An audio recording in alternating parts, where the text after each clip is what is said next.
तर आपण गावाला जायचं असतो त्यावेळेला काय करतो तर घराला कुलूप घालतो आणि ती किल्ली कुठे ठेवतो? किल्ली ठेवतो पाय पुसण्याखाली, तिथंच अडकवतो खिडकीला.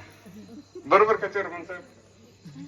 पण आता एवढं तुम्ही बातमी ऐकताय, पेपर वाचताय, एकीमेकीच कुजबू सगळ्या गावाची माहिती त्या लगेच 5 मिनिटात. युट्यूब पेक्षा जलद तुमचं सर्कल आहे.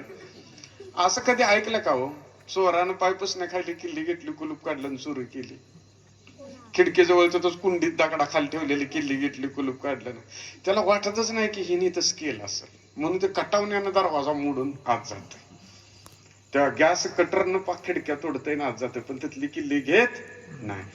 तसंच आपल्या जीवनाचं आहे की आनंद, सुख, सकारात्मकता आपल्यातच आहे. फक्त आपण ती पाय पुसण्याखाली ठेवतो तसं आपल्यालाच कळत नाही की आपलं तिथं आहे.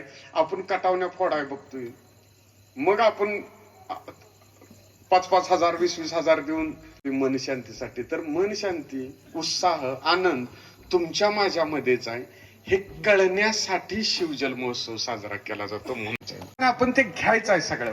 कारण आईशी बोलायचं, बाबा तुझं सगळ्यात मोठं मला कौतुक काय वाटतंय तर तू पुढच्याशी बोलतोस का, तर मला वक्ता म्हणूनच घेऊ वाटत नाही का, तर ज्या राम शेवाळकरांनी, ज्या शिवाजीराव भोसलेंनी, ज्या वि स खांडेकरांनी हे महाराष्ट्र गाजवून सोडलेलं आहे, त्या वाटेवर मी वक्ता म्हणून घेणं हे मला हिमालयाच्या पायथ्याशी उभे असलेल्या माणसासारखं खोजं वाटतं.